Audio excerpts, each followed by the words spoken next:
Now, there's more than one type of machine learning, and again, it's good to be aware of what the main types are. The examples that I've been giving so far, and that little diagram that I had with the box and the computer and the program and whatnot, these are really examples of what is called supervised learning, also known as inductive learning. This is the largest subfield of machine learning. It's the most mature subfield, and it's the one that's most widely used, so it's the one that we will spend most of our time on. So what is it?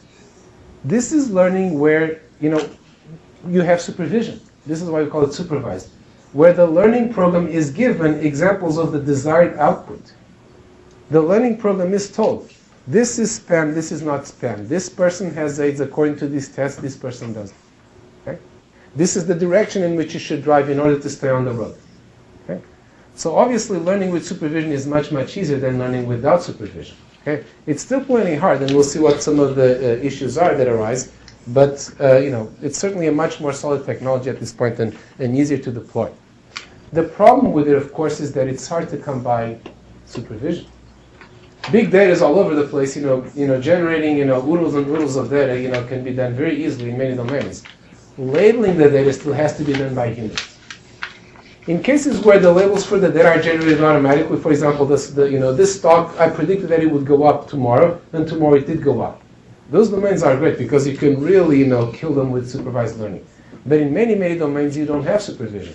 And so then what you do is you have to learn from data where you yourself have to figure out what the output is. Okay? An example of this is clustering.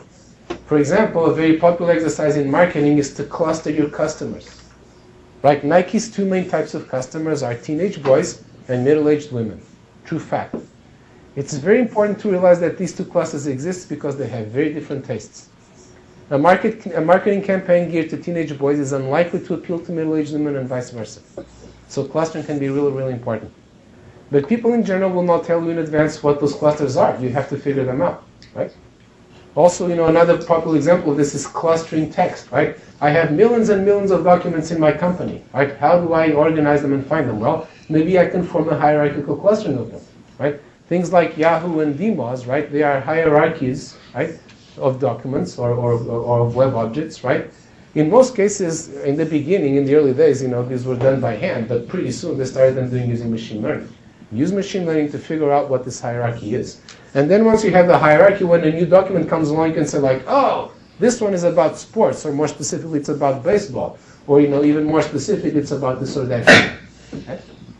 So once you figure out what the outputs are, then you can, figure out how to turn the inputs into the outputs, and then in the future, you produce those outputs in response to the inputs.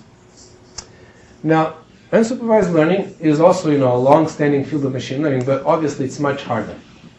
It's much harder because you have less information to work with. It's also much harder because it's much harder to tell what is a good result and not. In supervised learning, it was spam and you predicted it was. That's a success, right? You gave a credit card to this customer and she paid, her bills on time. In fact, the best credit card customers are obviously not the ones who pay the bills on time. Are the ones who are always a little bit late and they accumulate these fees and whatnot. Right? The ones who don't pay are bad. So, but you have the supervision to produce that. Okay? So what do? Well, this is where semi-supervised learning comes in. It is often the case that you can't afford to label all the data, but you can afford to label some of it, or you have by luck some subset of the data that does come with labels. And so what you want to do is you want to start with that small subset of the data that is supervised, and then you want to bootstrap from there to label the ones that are unsupervised. So use a small amount of supervision to, at the end of the day, do a large amount of unsupervised learning. And this can be amazingly effective because a little bit of supervision can go a long way. In fact, you could say that this is how most people learn most things, right? It's semi-supervised. They get a little, help from their parents and from their teachers, but then they're on their own. If they were completely on their own, they'd be in trouble. On the other hand, the parents and the teachers, can't be, on top of them all the time saying wrong, right, wrong, right. Okay? So we're not going to talk about semi-supervised learning here just because there isn't time for everything, but it's good to be aware that it exists because it might be just the perfect thing for your problem. Finally, there's reinforcement learning. Reinforcement learning is probably the most ambitious type of machine learning. AI types tend to like reinforcement learning a lot. It's also in some ways the hardest. The idea in reinforcement learning is that Reinforcement learning is not learning to make, point-by-point decisions. For example, is this stage interesting or not? Right? Does this patient have this disease or not? Reinforcement learning is like a real agent in the real world. You're making a sequence of decisions. You're playing a game, for example, or you're doing something over time. And it's only after you've made a bunch of these decisions that it becomes clear whether you were doing the right thing or not, right? At the end of the day, you win the game of chess or you lose. And then you have to somehow propagate this information back to those decisions that you were making early in the game, when it was not obvious at all whether they were going to be good or bad. Okay? So in a way, reinforcement learning is a kind of semi-supervised learning, because you only have a small amount of supervision, but it's distinguished by the fact that it is this sequential kind of semi-supervised learning. You're learning to propagate the results, the payoffs, when you finally have them, back to the decisions that you made earlier. Again, we're not going to be covering this topic because there's no time for everything, but it's a very interesting and large area of machine learning. It is by far the least used of all these types of learning. So, if you're looking for algorithms to use in practice tomorrow, reinforcement learning may not be your pick, but you should at least be aware that it exists, because, it might. And in the future, there'll probably be better reinforcement learning algorithms that will be more widely used. Yes? I have a question about the semi-supervised learning. I mean, I'm confused about if it is just learning with a smaller training data set, isn't it the same as supervised learning, just with a smaller training data? No. So let me clarify this, right? So here's the idea, right? Suppose that you have a bunch of emails, right? Some of which are labeled as spam and some of which are labeled as not spam. This is supervised learning, right? Suppose none of them are labeled, right? Then you just want to cluster them into, good and bad emails, and maybe this will coincide with being spam and not spam, right? This is very hard. You have no labels. Semi-supervised learning is when you have three types of emails. Some are labeled as spam, some are labeled as not spam, and some are not labeled, right? So for some of them, you don't have labels at all. And what typically happens in semi-supervised learning is that you only have labels for a small fraction. So let's suppose, for example, that you were an email, and this is a real example in many cases. This is what happens. Now, let's say you're an email provider and you have 1 billion emails, okay? But you only have 100,000 of them labeled as spam, and 100,000 of them that for some reason you know for sure are not spam, right? So this is the semi-supervised learning setting. And the idea there is that you want to start out doing supervised learning, just looking at the ones that are labeled. But then from those you can bootstrap. You go like, oh, these emails here are not labeled, but they're very similar to the ones that were labeled as spam. So maybe those are spam. And maybe those are not spam. And now I have a larger training set. Some of it was induced by me, right? Until finally, hopefully, I've labeled the whole training set. When this works, it's extremely powerful. Of course, it's harder to make it work than fully supervised learning, but it's easier to make it work than fully unsupervised learning.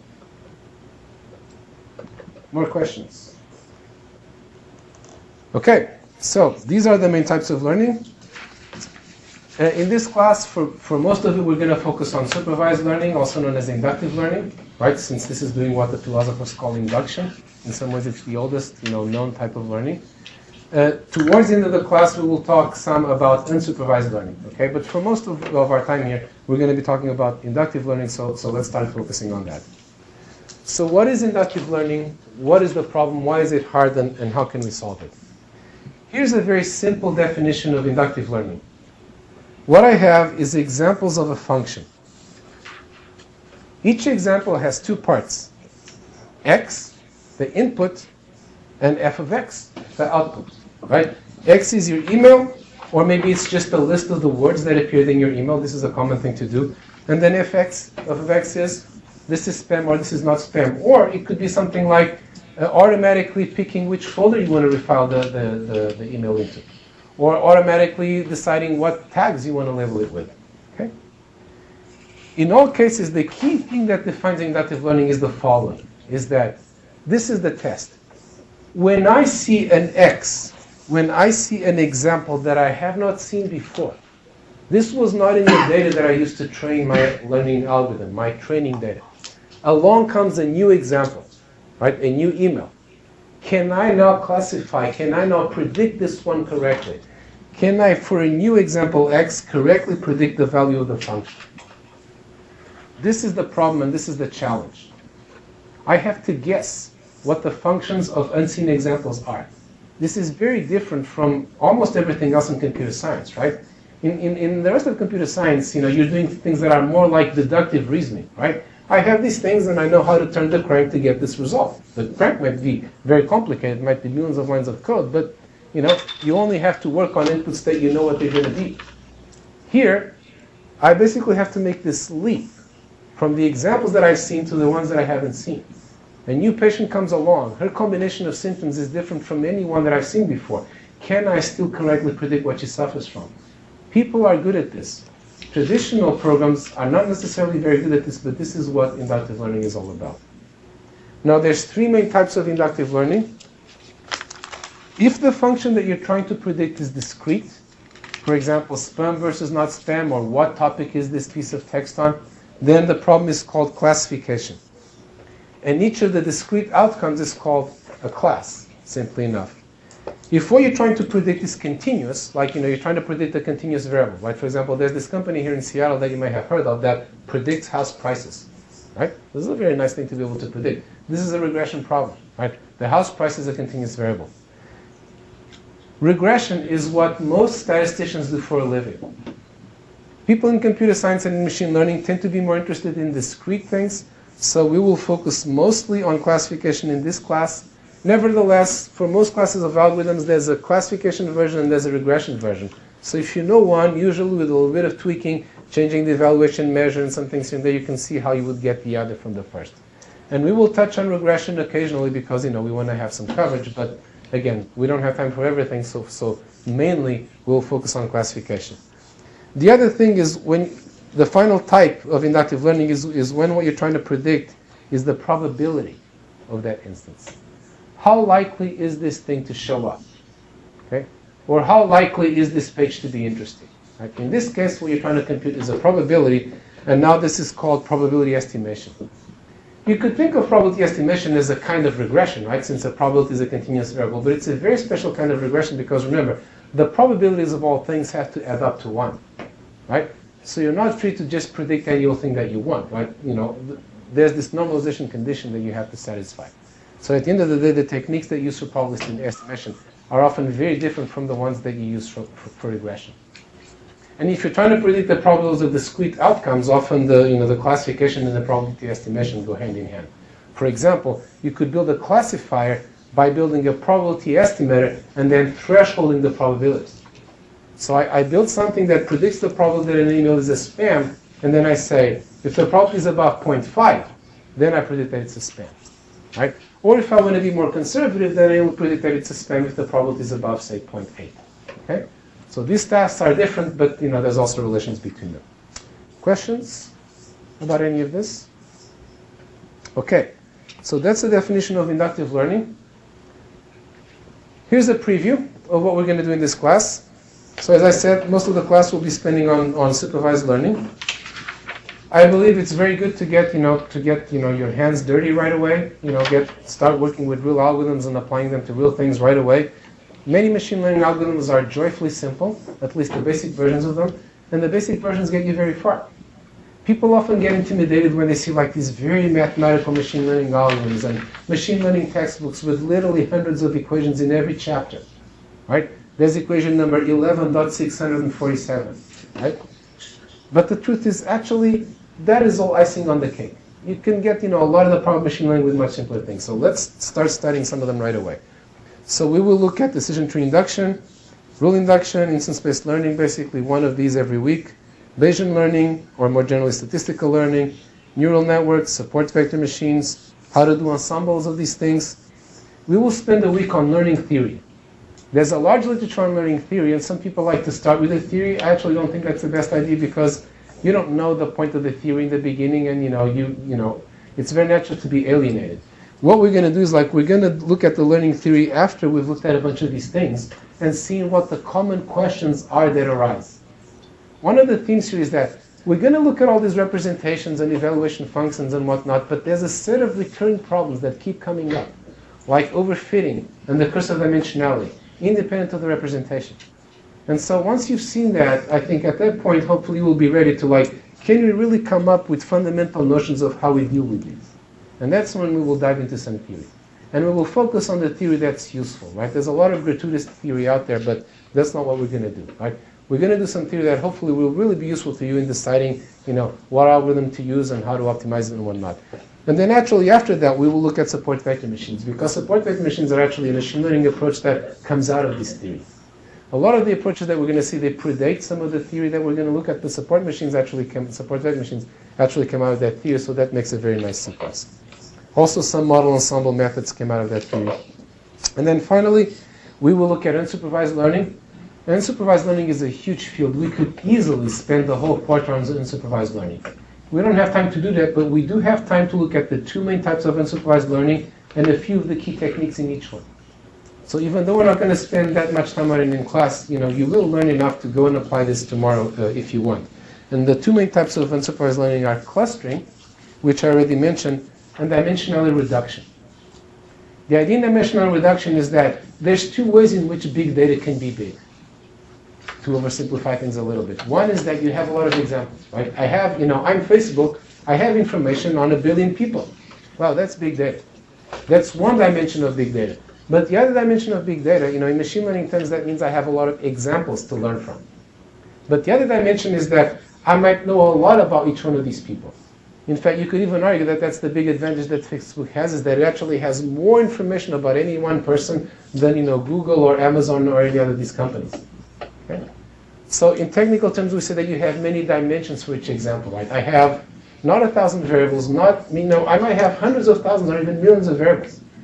And this really is a brave new world. If you look at traditional statistics, what's considered high dimensional in there is like 10 dimensions. Right? In fact, in the old days, anything above 3 dimensions, which is what our world has, was considered high. 100 dimensions in machine learning today is like, what is 100 dimensions? 1,000 dimensions is starting to get interesting. 100,000 is big data. Okay? But now if you have all those dimensions, this is going to be very problematic. Right? As we'll see, this is going to make life very hard for the machine learning algorithms, and it's going to make life very hard for you. Right? How do you look at 100 million pieces of information about somebody? It's going to take too long. So the very natural idea in dimensional reduction, as the name implies, is that you want to reduce that number of dimensions. I don't want to be looking at 100,000 pieces of information. I want to be looking at, a dozen, or maybe even 3, such that I can plot it, in 3D, or even 2, or 4 if time is one of the dimensions. So dimensional reduction is the study of how to take examples with many, many dimensions and reduce them to the most informative dimensions. Okay? And again, this is a very active area of research these days. Many fascinating algorithms being invented. We will just have time to cover the main ones and to give you a sense of the power of this type of machine learning. Okay?